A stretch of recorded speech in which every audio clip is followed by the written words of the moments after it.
Europe 1. Et vous écoutez Culture Média avec Philippe Vandel. C'est l'heure des télescopages de Bruno Donnet. Bonjour Bruno. Bonjour Philippe. Tous les jours, Bruno, vous observez ici les soubresauts médiatiques. Et ce matin, vous avez choisi de revenir sur une séquence totalement inédite qui s'est déroulée hier soir en pleine cérémonie des Molières. Oui, inédite Philippe, c'est le bon mot, mais surtout extrêmement théâtrale, je vous raconte. Il était un peu plus de 23h, la remise des Molières ronronnait tranquillement sur Europe 1, lorsqu'arriva un moment devenu récurrent dans ce type de cérémonie, l'intervention de comédiens pas contents.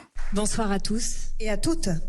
Voilà, alors la séquence avait été préparée avec l'accord du comité d'organisation et 2 comédiennes représentant la CGT sont donc montées sur scène pour exprimer leurs inquiétudes en évoquant une immense figure de notre théâtre patrimonial.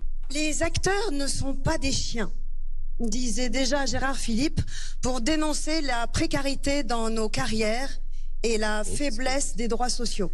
Il fut d'abord question de la fragilité économique des professionnels du spectacle, mais très vite, l'essentiel du discours porta sur la réforme des retraites voulue par Emmanuel Macron. Et pourtant, tout seul, dans sa bonne logique ultra-libérale, du haut de sa tour d'ivoire, il a décidé de reporter l'âge de départ à la retraite à 64 ans. Ça, c'était hier sur France 3. Exactement, à 23h05. Alors je vous le disais Philippe, tout ça est extrêmement banal, c'est devenu un passage obligé de ce type de cérémonie, de même qu'une figure très classique elle aussi, la fameuse apostrophe de la ministre. Madame la ministre de la Culture. Je ne sais pas si vous êtes encore là.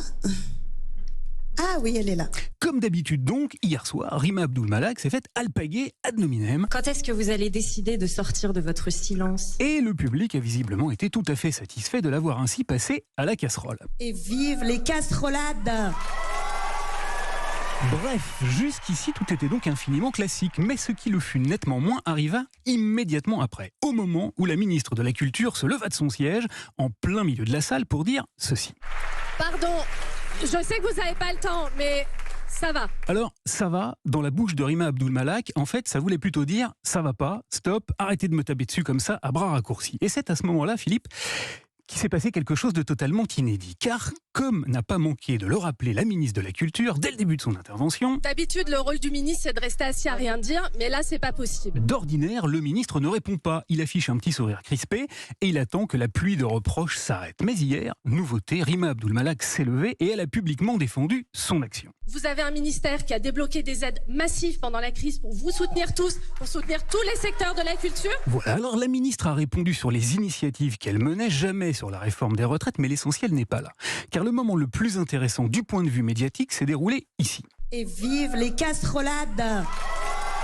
Pile à la fin de l'intervention des représentantes de la CGT. Car tandis que la caméra filmait la salle en plan large, on a pu distinguer très clairement un technicien qui se dirigeait dardard vers la ministre pour lui apporter un micro. Ça n'était encore jamais arrivé, ce qui veut dire que comme l'intervention des syndicalistes, la réponse de Rima Abdul Malak avait été préparée.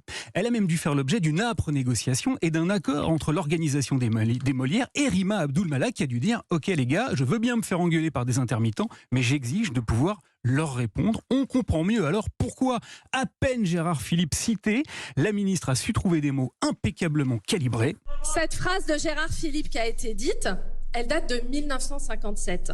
Il n'y avait même pas de ministère de la Culture à l'époque. Où l'on comprend, Philippe, que la politique, c'est aussi du théâtre, d'où l'importance pour les ministres d'y défendre plus que la République, la réplique. Merci beaucoup Bruno Donnet. Quelle analyse. Merci encore. À demain. À demain.